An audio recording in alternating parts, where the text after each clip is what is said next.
Dr. R. KWEKU Blacksmith, President of Blacksmith LLC, host of Ask the Blacksmith, and the first African American sports psychologist in the NBA.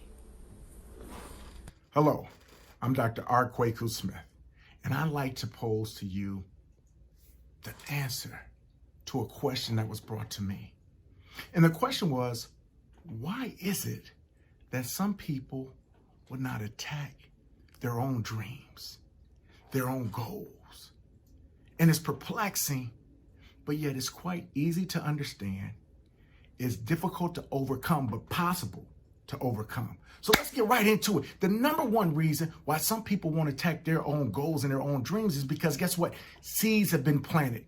For every prey, there's a predator. And so when you look at yourself, you got to know that there's natural enemies, people who don't want to see you succeed. They don't want to see you succeed just because they don't want you to have success, or because some reason, somehow, some way, they believe that your success will dim or limit their ability to have the great amount of success or success at all. So these are the people who put it in you because it's in their vested interest for you not to succeed. So they let you know this is not for you. You're not college material. You're not supervisor material. You can't play this sport. How many times have people wanted to do something and they had a bright light and then somebody crushed their dreams and made them believe this lie from the propaganda that was presented? But sometimes it's not the natural haters. This is the scary part, because sometimes it comes from within family and from within friends. And you say, well, why would a family or friend do that? For some of the same reason as a hater. Because, see, there's two reasons why a family or friend can make you not believe in your own dream and give you the power to believe that you can achieve it. The first is that just like in the outside where you have haters, sometimes within your friends and family circle, you have haters. And these are people who don't want to see you succeed. Sometimes because they didn't have success, so they don't want you to have success. Or because they had success, they don't want anybody else to have the same amount of success to them. So they try to keep people in their place, don't want them to be the best that they can be to maximize their potential. So you got to recognize that haters can come from the outside world, from the natural enemies, but you can also have what we call friendly fire. But then sometimes, see, this is the crazy part about it right here. This is where it gets perplexing, because sometimes we have family and friends who plant those seeds, but not for any nefarious reasons. They're really saying, hey, I tried to do this. They're not going to let you do this. I don't want you to go through the same pain and hurt. Don't waste your time. Just do A, B, and C. Don't try to do D, E, and F and go all the way up, because you're going to find that it's an illusion. It's a glass ceiling. We can't do this. This is not who we are. We're not built for this. And they're not trying to get the person to not achieve their dreams because they don't want them to go it, because secretly they want them to do it. But what they are doing is they're kind of projecting their own failures, their own loss, their own hurts onto that person and say, hey, I want to protect you from this pain and this hurt and this harm that I'm going through. So it's not necessarily because they have a degree, they don't want you to get a degree, or because they have a certain job, they don't want you to get that same job or get higher than them. They want you to get it. It's just they didn't have that level of success, and they know the pain that came with it, and they're trying to protect you. But see, it's the first and the second reason that kind of leads to the third.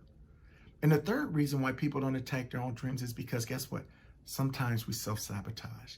And it's because stuff we've been told by haters. It's been stuff we've been told by family or friends, whether it was for good or for neutral or for even positive reasons to try to save us. We let those things digest.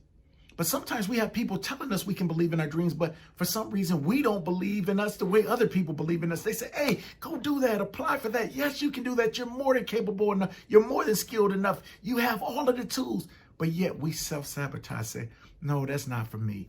No, this is not the time. Maybe another time. Oh, this person would be better for it. And they have a ton of excuses, a ton of reasons. And what I want you to know is this.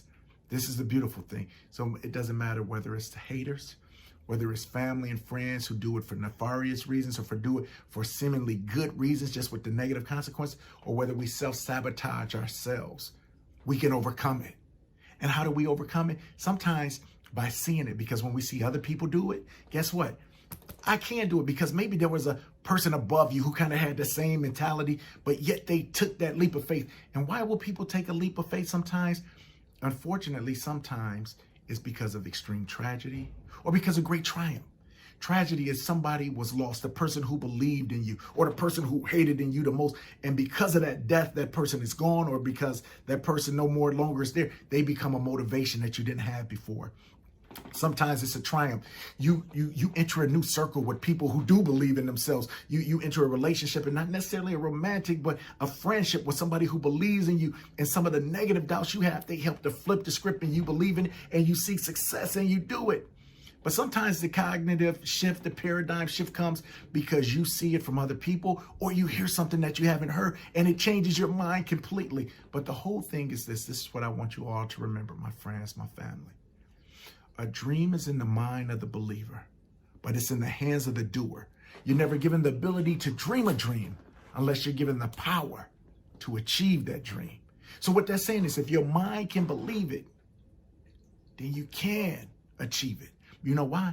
Because it wouldn't be birthed in you if it could not be what literally able to be manifested out of you. So if the thought is there, that means that's your purpose.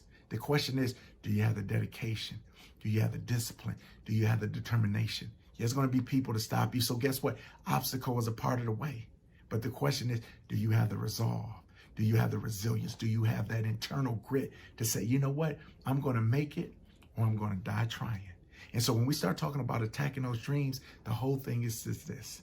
Remember to believe in yourself. Believe in yourself when others don't. Believe in yourself when others do. Even if you are the doubter, say, hey, you almost got me, but not for long. Because I know what I'm supposed to do. I know where I'm supposed to be. And this is the same. When you know your why, when you know your purpose, and even death does not frighten you from getting to that goal, there's nothing that can stop you. So, beloved, I'll leave you with that quote one more time. A dream is in the mind of the believer. It's in the hands of the doer. You're never given the ability to dream a dream unless you're given the power to achieve that dream. So if it birthed in your mind is able to manifest into reality, have the dedication, the determination, and the discipline to do it.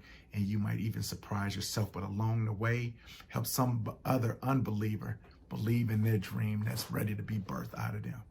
Blessings and love.